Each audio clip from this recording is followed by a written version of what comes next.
Hello, everyone. Thank you for joining with us. Welcome to the session. My name is Ashok. I'm a cybersecurity expert. I've been working in the industry for the past 14 years, currently working as a security practice lead in Thomson InfoCare. That's a brief about me. So we will directly get into the business. Today, today's session is all about 8 major problems while working from home. I don't want to limit the session with the basic IT security practices for work from home, like BYOD policy, handling social engineering attacks, endpoint protection, or similar, because which normally people like you already aware, or every day you are experiencing it, or you are aware of it. That's why. So we will be concentrating on 8 major problems which normally people won't address. Okay. So the problems we have categorized into 2. One is guidance and support. The second thing is direct controls. So what do you mean by guidance and support? Organizations should provide necessary guidance and support to the employees. It should be from setting up the home network to configuring the router and practicing best security practices. Direct controls, what are the controls organizations should take rather than the basics? So first, we will discuss about 2 major problems which normally affect home network, apart from the common security problems like social engineering, malware, and other things. So we'll directly go to the first part. The first problem when we work from home, from the employee side, less secure routers. The home routers are very basic with its authentication, and most of us never update its firmware or security patches. So can I ask, have anyone in this webinar updated your home router recently? I doubt. So what can happen? The common home routers are very easy to hack, especially non-updated device. I've seen many of my friends have kept the router admin area accessible through internet, through a static IP or some DYN DNS or something. And these people are proudly saying that I'm able to control my home internet router or home internet usage from wherever I am. They are saying I can control my kids or even my wife's internet usage remotely. That might be true, but what will happen here? If an hacker notices that router is accessible directly, he gets a direct access to your front door, even if it is locked. So he will try all the available methods to break in. And sometimes it's very easy to do so. This is what happened in 2024 Sophos, one of the leading security solution provider. The attack affected systems configured either the admin or the user portal exposed on the LAN zone. And many organizations became the victim of it. The hackers loot usernames and hashed passwords. So you can imagine what kind of passwords in a firewall available in a firewall. The organization will be going to suffer multiple type of attack because of this. So how do they attack on routers? There are multiple methods available to attack on routers. Today, we'll be going to discuss about a tool called Router Exploit. It's a free tool which is available in GitHub. With that tool, anybody who is able to read English can start attack on your routers. Anyone. It doesn't require any kind of degrees or cybersecurity skills or something. If they can read English, they are able to start attack.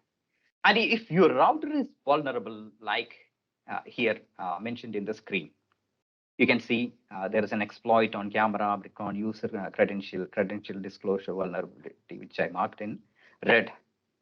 This kind of vulnerability available in a router, it can be compromised. Actually, I prefer to show you a live session, but our session is very limited with 30 minutes. So we have to cover all the 8 topics within that time. Our video, it will be difficult. So our video series will be coming up on YouTube and other mediums where we will explain these problems in details with live examples. So there's a tool, Routersploit. With that, anyone can hack your systems. I have a small video also. I'll go through this video. We are exploiting some routers with the same Routersploit. So here, there is one is my hacking machine, which I'm running in Kali Linux. And I'm testing, there is a router which is running in 192.168.1.1. You can see that there's a login screen available, but we don't know the password and username. Okay, so don't bother about the syntax which I'm using to attack. This is not a hacking session or something, but I will show you with this tool we are able to do something. Okay, so we are configuring the attacking machine and selecting the target, like select target 192.168.1.1, and we are finding through this tool Routersploit, finding the exploits, and it's scanning all available exploit. Within a couple of seconds, we'll be able to understand if there is any problem. But this router is completely updated. We cannot see much problems, but I forgot to change the default credentials. So what will happen? You can see this. So after the search, maybe a minute it will take. You can see here, there is vulnerability in 192.168.1.180 HTTP credential routers. Web interface HTTP authentication default credential is vulnerable. So there is default credential vulnerability is available in the system.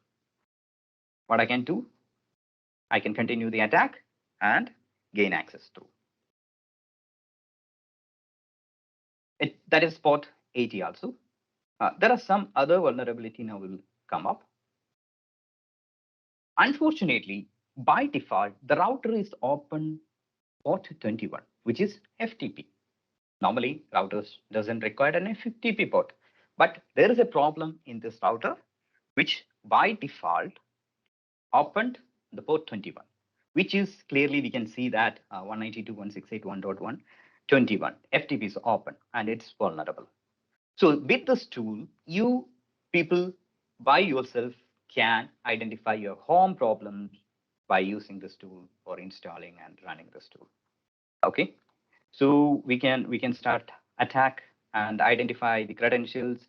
We can transfer. Yeah, we identify the credentials. And 1 second. This is the router. We get access to the router. Then we can start an FTP to this device firmware, and from there we can transfer whatever data we want. So this kind of tools are available for everyone, free to use. It will be a problem. So how to secure? Any solutions? Try to limit direct WAN access to the admin area and the user portal. Whenever you are setting up your home routers, never enable WAN, admin, and user portal areas. That's one thing we have to be careful. Second thing is update your router frequently. Third thing is update your passwords. Never keep your default password, which happened now. And try to use only WPA2 and WPA security protocol, because other protocols are weak and easy to hack. Okay, that's one problem. The second problem is ISPs. Are you sure your ISP is providing secured connections? I'll tell you an incident. I'm from one of the remote village from South India where there is no leading ISPs are providing direct connectivity. Instead, they provide through some local service providers. So in my house, I have taken a connection from a local service provider. Actually, the connection is from one of the giant ISP in India. The local provider facilitating through their access facility, through their cable facility. So they came to my house, they configured my router, and I started getting the internet. Normally, I do change all the basic and default configurations when the ISP is configured and once the device is set up completely. So I logged into the router. Then I noticed that the WAN IP is not a WAN IP. Instead, there's a private IP in the class A. Believe me, many of the people you know me, I'm a very, very good guy. But I became curious. I wanted to know what is happening. So I just ran a scan through the same network. And I'm surprised that I was able to scan many of the customer routers and the local provider endpoint devices, including the routers and firewalls, many devices. So I said, what is security? Then I called this provider. They simply said, there is some mistake in the routing. They will clear it by day after tomorrow because tomorrow is Sunday. Hmm. So I have a lot of time to do bad things. But people won't believe, but I'm telling that I'm a good guy. Okay. So imagine your ISP is similar to these. What are you going to do? Do you know many of the ISPs are using our internet browsing history for ads and many other purposes? Really, they do. So what you gonna do? Solutions. If your ISP is like this, we will not be able to do much. Select an ISP provider carefully. Nothing else we can do because these are the people who is providing us the connectivity. If they are lacking security, we can do from our side. What are the things we can do? That's only it. Okay. Second thing, proper cyber hygiene practices like proper protections, updates, patches in all our home systems and routers. I know many of our home systems are IoT devices like TVs and cameras. All these devices are connected to internet, 24/7. And people never care about this kind of devices. They don't bother. They don't, update. They don't do patches. And these products are very easy to hack. And by default, many ports are open. So take care that kind of problems. Use a VPN which can help us from sniffing attack. Even the ISPs are bad, but if you have a decent VPN connection, maybe your transactions can cover. Your data transfer can cover with a better VPN service, right? So these are the two problems from the employee side, apart from the normal problems. So next thing is that direct controls by the organization. What are the direct controls the organization should implement? The first thing is that less secured RDP usage. Any of your systems are enabled RDP through WAN? If so, how do you protect? I have seen million times. Even the companies having VPN, Citrix, and many remote working solutions, still they use RDP. Recently, an internet-wide search carried out by the security researchers from Rapid7 has discovered over 11 million devices with 3389 TCP port left to open online. So I'll tell you an incident. Some years back, one day, one of my friends called me and asked me for some help to recover from a ransomware attack. When we have done the root cause analysis and we found it's due to a RDP unsecured session to a server which can be accessed outside. So I asked him why they need any RDP because they have a decent VPN service running. He replied, one of the administrator opened it for remote administration purposes without any approval or knowledge of top level. So configuration issues, mistakes can happen anytime. So what are the solutions we have to take? Frequent review on devices configuration. I still remember a couple of days back from one of my colleague. He just kept open many of the port from the cloud, cloud server. So when we do a verification, we find out that a couple of unnecessary ports are open. Anywhere it can happen. So frequent review on device configuration should be carried out from the company side.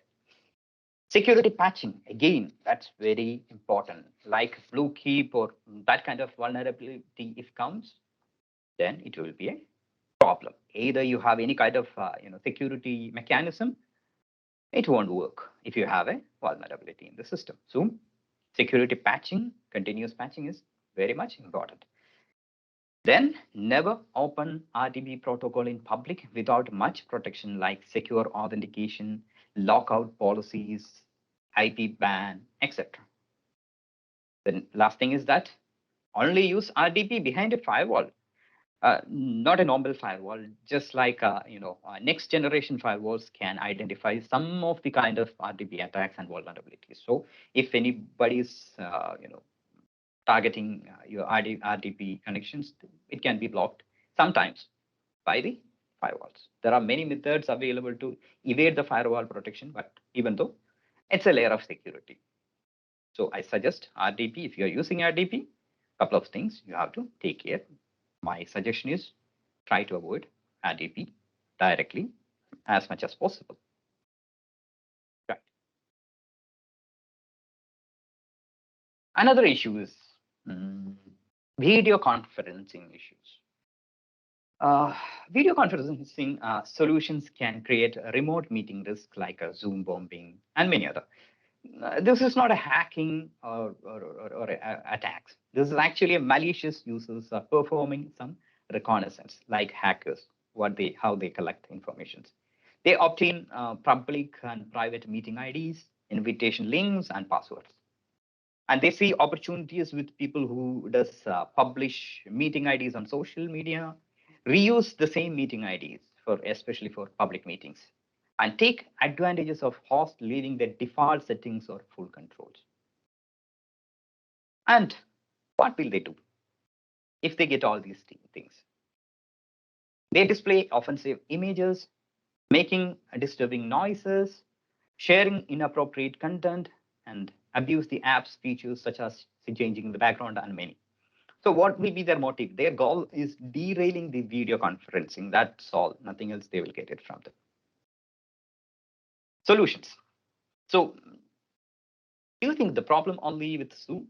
It could happen with many video conferencing solutions, including Teams, which we are using currently today. So how to prevent it?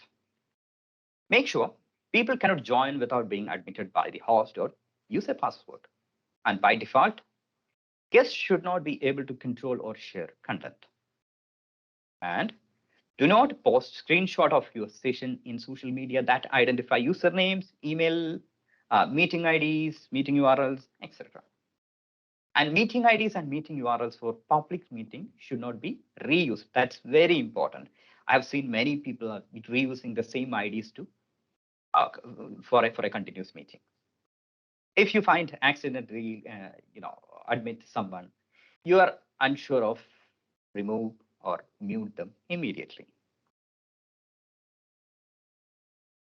So then we'll go to the next problem. Fifth problem is VPN issues. Do you think VPNs are hack-proof? Many of us are completely depending on VPN services for our remote workforce.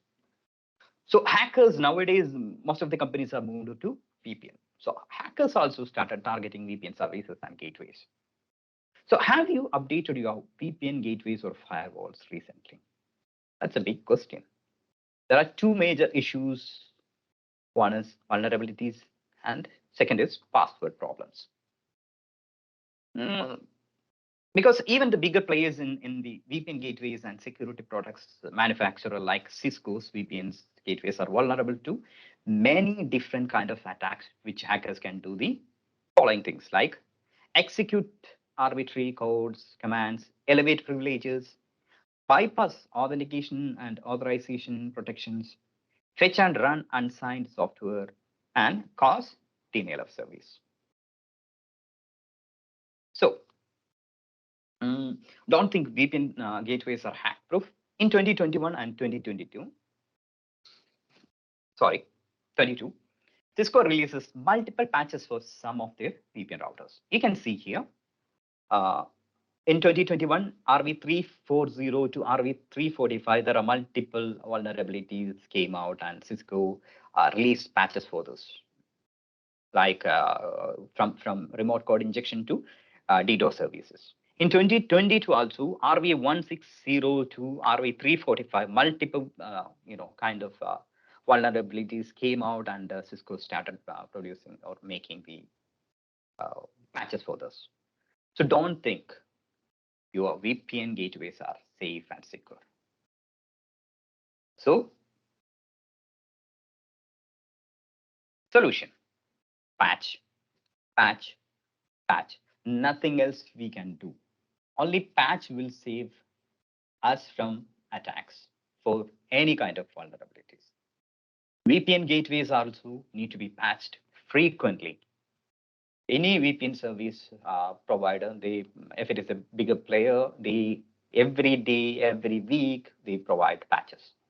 So we people don't bother about firewalls, patches, and in mostly companies I have seen, they kept it for a long time, like 6 months once they patch, or a couple of months they will patch. They never patch the security devices because there might be a downtime, so they don't want. And patching is the only one solution.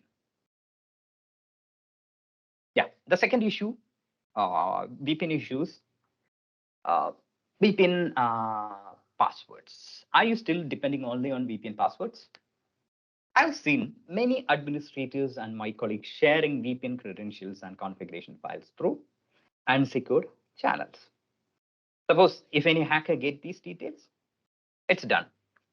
So the best practice is to deploy multi-factor, two-factor authentication for VPN service, which I strongly recommend.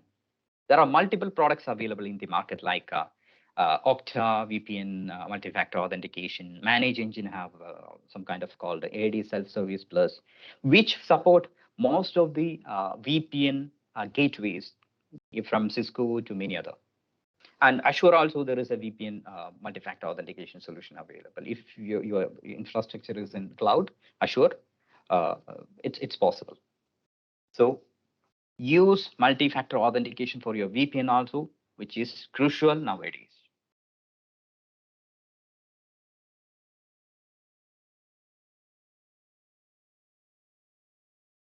Yeah, sixth problem, passwords. Passwords are always a problem. Passwords are getting weaker and weaker day by day because password cracking products are able to crack billions of combinations within minutes. A couple of months back, when I was providing some training, I have asked the students to do some OSINT on Indian major two companies, publicly breached passwords, including dark web. And the result surprises us. There are thousands of compromised passwords and credentials. They're able to find it out within 1 to 2 hours of OSINT using only open source tools and techniques available in public. So all these passwords and usernames are available to public without much hard work. So leaked credentials are going to hurt us. Then the second problem is password strength or password, strong passwords. Even stronger passwords can crack within minutes. So here you can see Mr. Kevin Mitnick is the legend in hacking, presenting a video series in YouTube, cracking passwords. I have put the reference link below. I'll be sharing it with you soon. He is demonstrating how hackers crack our password. Even the password is 17 characters long. You can see I have marked here red character. This seems to be very strong. Special characters, numbers, many other things involved in this password. And the length is the password is 17 characters. Next screen. You can see that with some seconds, the 17 character password could be able to crack with some GPUs, with 8 GeForce GTX 1080 using some tools called Hashcat. So don't think you have a strong password like 15 character that can save you from cyber attacks. I also have a video. I'll be able to show you, but I don't have that much strong system. So we are using an 8-character small password, number password. So we are building a password, a sample password, 753955145. You can see from this. And we are making it, converting it to a MD5 hash. From that hash, we will try to recover the password. Okay, we got the, now you can see we got the MD5 hash. We'll copy this.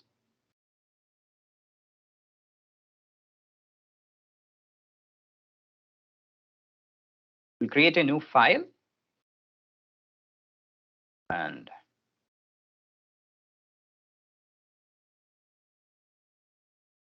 we'll save it here.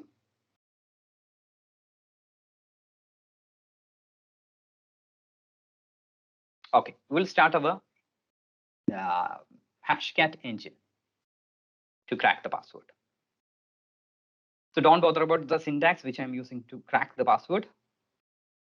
See, I'm typing the, starting the hashcat with some syntax. And I'm cracking with one file called nums word list. What is this num word list? I have generated a tool called, some tools through, I have generated a password list along with 8-character, 8 numbers password, all combination, which will come around 10 crores of password. 10 crore password list in a single document. Within a couple of seconds, I can prepare it, make it. A tool called Crunch will be able to, will let us to do so. So I have created a password list. Then I'm going to crack the password with that. So we'll start the attack with the password list.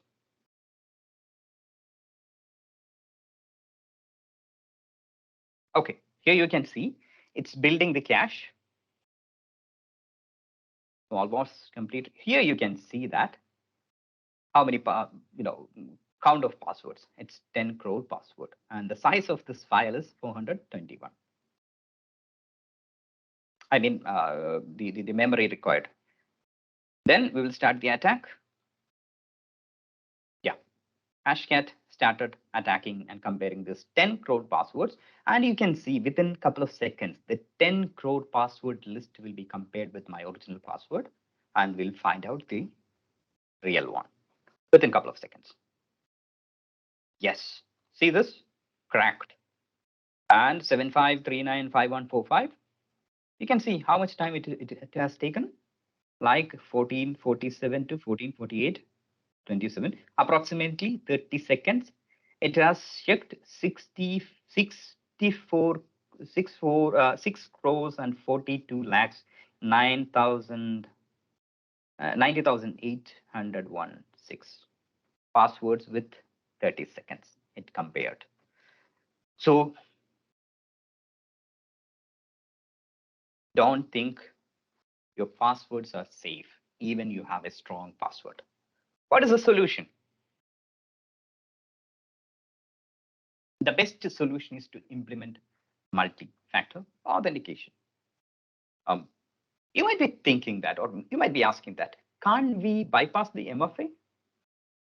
Definitely we can bypass the MFA. Sometimes hackers can do it, but if there are multiple barriers available, it will be time consuming for hackers, which can lead to notify the security team if they have proper tools for event monitoring and other purposes. So MFA make the hacker's life difficult. So practice MFA. Yeah. 7th problem, device encryption. The problem is that unless or until the employees work on VDI kind of infrastructure, there are chances the confidential information can be downloaded and saved in the employee's computer. I have seen many companies are implementing policies like a hell, even though some confidential files will be saved in the user PC. So how you are addressing that kind of issues? What we can do? The solution is the complete device encryption should be carried out. So how to achieve it? Here, I have mentioned some of the encryption solutions and methods. For Windows machines, there are built-in solutions available, BitLocker. External devices, still we can utilize BitLocker or any approved AES 128 or above, encryption tools we can utilize. Linux machine, Lucas available by default. It's most of the Linux version like Ubuntu, by default it's available. Mac, we can utilize Firewall. There are some other solutions also available like McAfee, Complete Data Protection, Sophos have solutions, Kaspersky have solutions. When you are using an endpoint protection, most of the endpoint protection will provide you this kind of solutions. So utilize and encrypt endpoint devices, every employee's computer. If it is stolen, any data available in that system will be, looted. So encryption is very much required. The last problem, internal threats. How do you manage your internal threats? There are two kinds of internal threats available, turnclocks and pawns. Turnclocks, it is a malicious insider who steals data from the organization. Most cases, it's an employee or contractor. Pawns is simply an employee who makes mistakes that is exploited by a bad actor or otherwise leads to data loss or compromise. These are the two different types. So how we can identify an insider threats? There are digital signs available, behavior signs available. So we'll look into digital warnings. Downloading or accessing large amount of data. Accessing sensitive data not associated with their job function. Multiple requests for access to resources that is not associated with their job function or role. Using unauthorized storage devices like USB and additional external storages, etc. Network crawling and searching for sensitive data. Data hoarding and copying files from sensitive folders. Emailing sensitive data outside the organization. These are the digital warning signs, some of the digital warning signs. When it comes to behavior warnings, attempt to bypass security, that's a behavior warning. This is frequently in the office off hours. Display disgruntled behavior towards coworkers, violation of corporate policies. These are some behavior warning signs. So how to protect from internal threats? It is not necessary that the internal employees are purposefully do bad things, but by mistake, it can happen. So to address the insider threats, the best practice is, apart from the common security practice, practice zero trust. So what is zero trust? In this model, never trust any human device, application, network, or even data by default. There are certain processes available to acquire permission to use, get in a permit, anything inside the company infrastructure. It required a secure and authenticated access to our resources, signed documents to get access to a couple of some areas and some documents, or inside the network, even connecting the Wi-Fi. Adopt a least privilege model and enforce access control. Least privilege model means try to provide them what exactly the employee need to access or lesser than that. And the employee should come and ask, I need that kind of a permission to access that area with based on his requirements. A need, need for access need to be specified in a document. Then inspect and log all activities using data security analytics. These are the three processes in a zero trust model available. So last note, there is no such thing as 100% security. There are always loopholes, so be prepared to face it, especially in the pandemic time, because we are facing a lot of cybersecurity issues. With that note, I would like to conclude. Thank you everyone for attending the program. If there is any questions, I can try to address it. Thank you. Yeah, Ashok, I one think we have 3 questions. yes, one problem comes that how does attack happen for a common internet user who doesn't have a static IP? Uh, as I said, some of the people are using BYN DNS or something to use their home routers remotely. Through that, they'll be able to get hacked. What is the probability? Another question is that what the probability of a hardware MFA breach possible, but the hardware device need to be get it from the people or do some reverse engineering things on hardware devices. It's very difficult, by the way.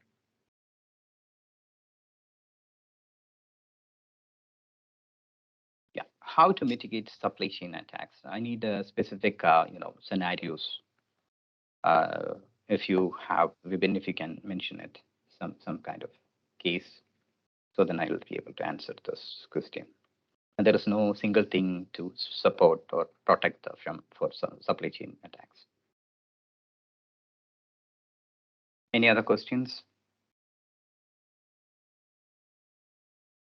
If anyone is having any questions, you can please put it in the chat box.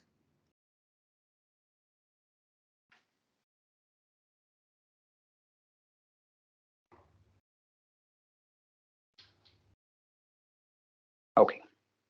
Since we are not getting any questions, shall we wind it up? I believe we go across 30 minutes.